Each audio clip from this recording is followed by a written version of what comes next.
what's up guys, it's Jess. Welcome back to my channel. This video was requested by Claire and it was, what are some recommendations for some fun general education classes you can take at the University of Washington? I personally didn't have to take a lot of general education classes because I went in with so many AP credits. I took 11 AP classes. For a lot of my friends, they also didn't have to take a lot of general education classes because they either went in with AP, IB, or Running Start. So while I don't have much experience specifically for this topic, I'm just gonna go ahead and show you what I did take, and hopefully that can kind of help you out when you're trying to decide your classes. Basically, you're going to get to a page like this. It tells you what week you're in. It tells you, find courses, find programs, view academic year, summer 2021, build a schedule, audit your degree, etc. I would say the most valuable here is definitely this section, audit your degree for sure. And then find courses is where you actually search up the classes. So we're gonna go ahead and search up there. Okay, cool. So now you'll get to this page right here. So you'll see that it has general education. They have all these 1, 2, 3, 4, 5, 6, 7. They have these 7 categories here. And then they have college, schools, and programs, and then the specific classes related to each program at the UW. So if you're looking for general education requirements, you're going to want to click on one of these. So if you're going in with no AP credit, no IB, no Running Start, you're definitely going to have to fulfill a lot of these requirements, but I'll show you guys what I got to skip because of my AP credit. So right now I'm just going to DARS. So you just audit it for whatever major you're in. So I did astronomy. I'm double majoring, so it's a little bit different because I have to fill a little bit more requirements than this says. Here's the College of Arts and Sciences general education requirements.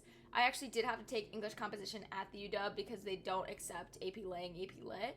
So here I took English 121. English 121 is composition focused on social issues. As you can see, I took this course in spring 2020, so it was a really difficult transition to go from in-person classes to online and still, keep up with my grades. Overall, I really liked the teacher. She was young, she was funny, she tried to make the lectures as entertaining as possible, even though they were asynchronous. There's very little work, I would say, in the class. You just have to, respond to a couple discussion posts, you have to do a couple essays, and then at the end is this big, portfolio of all of your stuff, and you have to write this big writing thing that kind of comprises everything that you've already done throughout the quarter. You have literally the whole quarter to work on it. I would say realistically more like 2 weeks because you need all of the writing assignments you've done throughout the quarter. Honestly, I spent less than 1 day on this assignment, which is so bad to say, but it was during the time that I had my math and physics finals, and I knew I needed to prioritize those just because, they're my prereqs, and I knew those exams were going to be hard, so I literally spent no time on this English final. Still managed to pull off a 3.8 though. I definitely think this is a class you can 4.0 if you actually, put the time and effort into it.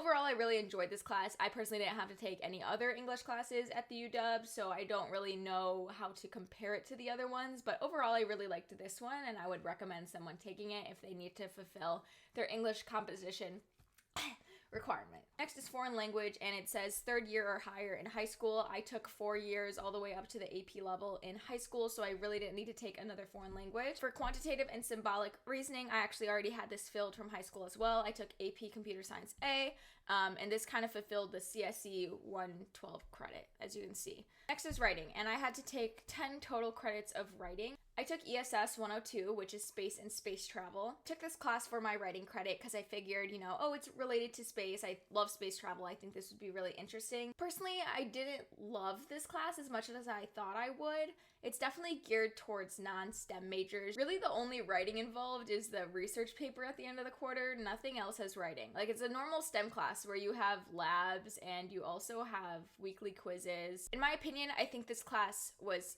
easy, but it was more work than I expected it to be, which again still wasn't a lot of work. So overall, I think I would recommend taking this class. I got a 3.9. I definitely could have 4.0'd. I don't know why I didn't, because I got 102 on the final research paper. Whatever, it is what it is. Next is HSTAA 353, and this is labor and capitalism. This is obviously not one of the easier writing credits I could have chosen, but I did want to take this class because the topic sounds super interesting, and I really just did not want to take another STEM course this quarter. So far, I really love the class. It's actually my favorite class this quarter. I love the teacher, I love the TA.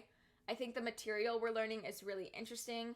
I think the workload is really manageable as well. I would say it's difficult not because of the workload or the material, but rather knowing all of it for like midterms and stuff. There's just a lot to know and to remember. Like I said, this is my favorite course I'm taking this quarter, so I would recommend it. But again, if you want an easier writing credit, I maybe would not recommend it because you do have to put in a significant amount of work to actually do well in this course. Next category is diversity, and everyone has to take a diversity class. I took AAS 206, which is Contemporary Issues of Asian Americans and Pacific Islanders. I really enjoyed this class. I thought the teacher was pretty woke, I guess, if you want to call it that.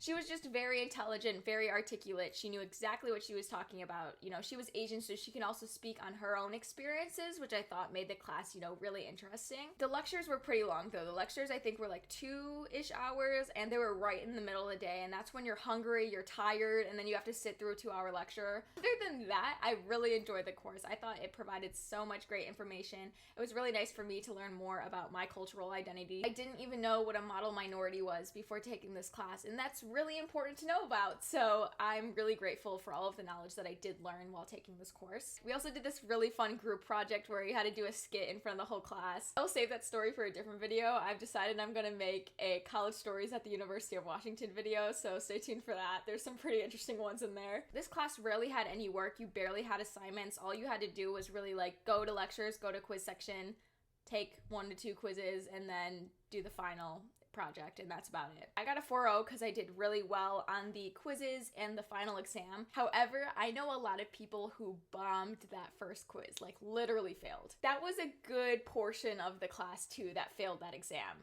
I didn't. I'll just say that if you're taking this course, be prepared for those quizzes so you don't have to deal with, you know, trying to come back from like an F. I think the reason I did get a 4.0 is because I set myself up for success when I got an A on the first quiz. Next is areas of knowledge, and this is still included in your general education requirements. So you have to take 20 credits of VLPAs, which are visual, literary, and performing arts courses. I took Tagalog 134 in the summer, and that was actually worth 15 credits. And then I took Tagalog 201 the following quarter, and that was 5 credits. So I already finished all of my VLPAs just within 2 quarters. The teacher was amazing. I loved her. Shout out to Ate Kel. If you have the opportunity to take any classes with her, she's great. She's super young, so she definitely can relate to students more on like the personal level. If you're noticeably struggling, she won't like make it known to the whole class. I don't know if that makes sense, but I've been in classes before where teachers will like purposely call out people that don't know what they're doing, and then it just makes you feel so uncomfortable. Because I've been one of those students before, freshman year bio class. But that's one of the reasons why I really appreciated teachers like her, is because they really understand like where students are at and are willing to like progress from there without making you feel like super uncomfortable in the class. As you can see, I got a 4.0 in both of these courses. You might be wondering like, oh, I thought you filled your language requirement. Why is it saying that you took it again?